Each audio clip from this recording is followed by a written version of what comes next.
स्वागत है हॉरर की दुनिया में। फॉलो खूनी मंडे और एंजॉय करो दिल दहला देने वाली हॉरर स्टोरीज। हर साल 26 जनवरी को पूरे भारत में गणतंत्र दिवस यानी रिपब्लिक डे मनाया जाता है।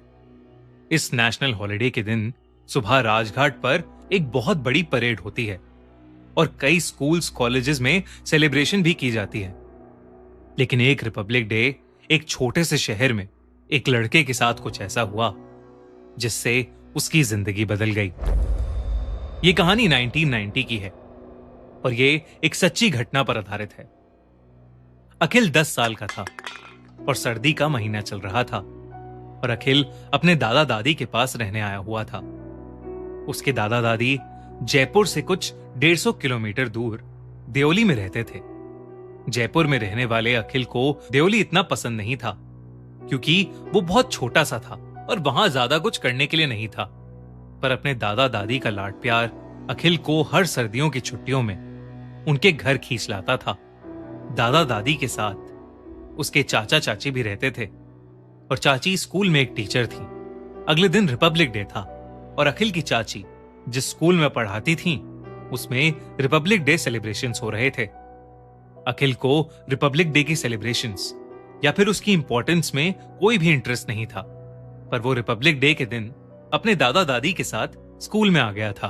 वैसे पुरानी सी गवर्नमेंट बिल्डिंग में बना वो स्कूल उस दिन एक दुल्हन की तरह सजा हुआ था। उस स्कूल के एंट्री गेट पर ही सभी लोगों को इंडिया का एक फ्लैग दिया जा रहा था। अखिल ने भी वो झंडा ले लिया और आगे बढ़ने लगा। अपने दादाजी के साथ अखिल स्टेज के सामने लगी सीट्स पर जाकर बैठ गया। प्रोग्राम शुरू हो गया था और उस स्कूल के बच्चे अलग अलग डांस और सिंगिंग परफॉर्मेंस देकर लोगों का मनोरंजन कर रहे थे। लेकिन अखिल की नजर एक बूढ़े आदमी पर पड़ी जो कोने में अजीब सी उदासी में बैठा था। अखिल ने उन्हें ध्यान से देखने की कोशिश की तो सूरज की रोशनी से उनकी छाती पर कुछ चमक रहा था। वो ऐसे चमक रहा था कि उसकी वजह से अखिल उनकी शक्ल ठीक से नहीं देख पा रहा था। अखिल के दिमाग में पता नहीं ऐसा क्या आया। वो उठकर उस बूढ़े आदमी के पास चला गया और उन्हीं के साथ बैठ गया। पास बैठकर उसने देखा कि वो चमक उनके सीने पर लगे मेडल से आ रही थी। अखिल ने उन्हें ऊपर से नीचे पूरी तरह देखा तो वो काफी फॉर्मली ड्रेस थे और सीधा उस स्टेज की तरफ देखे जा रहे थे। अखिल उन्हें देख ही रहा था कि वो अचानक उसकी तरफ मुड़े और उसे घूर कर देखने लगे। अखिल को उनसे एक अलग सा डर लगा। लेकिन तभी उस बूढ़े आदमी ने अखिल से कहा, हैप्पी रिपब्लिक डे बेटा। अखिल ने भी उन्हें विश किया। तभी उस आदमी ने उससे पूछा कि क्या अखिल भी इस फंक्शन में पार्टिसिपेट कर रहा है। अखिल ने उन्हें मना करते हुए कहा कि वो स्कूल से नहीं है और वो भी उन्हीं की तरह सिर्फ एक दर्शक है। तभी उस बूढ़े आदमी ने अखिल को जवाब दिया कि वो जब अखिल की उम्र के थे तो हमेशा रिपब्लिक डे सेलिब्रेशंस में भाग लेते थे। उन्होंने अखिल को बताया कि वो एक मिलिट्री ऑफिसर थे और वो अभी हाल ही में रिटायर हुए थे। अखिल को अब उन चमकते मेडल्स के पीछे का रहस्य समझ आ गया। उस बूढ़े आदमी ने अखिल से कहा कि वो पिछले साल रिपब्लिक डे के फंक्शन के लिए उस स्कूल में चीफ गेस्ट भी थे, लेकिन इस साल उन्हें स्कूल वालों ने बुलाया ही नहीं और इसलिए वो खुद ही आ गए। अखिल को ये सारी बातें बहुत इंटरेस्टिंग लगने लगी। लेकिन तभी वो बूढ़े आदमी एकदम से शांत हो गए। फिर कुछ सेकंड्स बाद उन्होंने अखिल से पूछा कि आखिर वो कहां से है। अखिल ने बड़े ही उत्साह के साथ कहा कि वो राजस्थान से है। लेकिन उस बूढ़े आदमी ने अखिल से कुछ अजीब सा पूछा।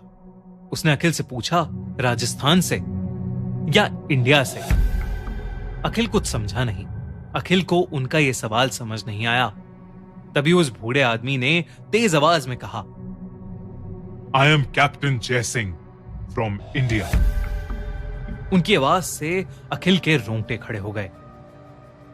उन्होंने कहा कि हम सभी पूरे देश में धर्म, जात, राज्य और न जाने कितनी चीजों पर भेदभाव करते हैं, जबकि हम सभी की सिर्फ एक ही पहचान होनी चाहिए, इंडियन यानी भारतीय।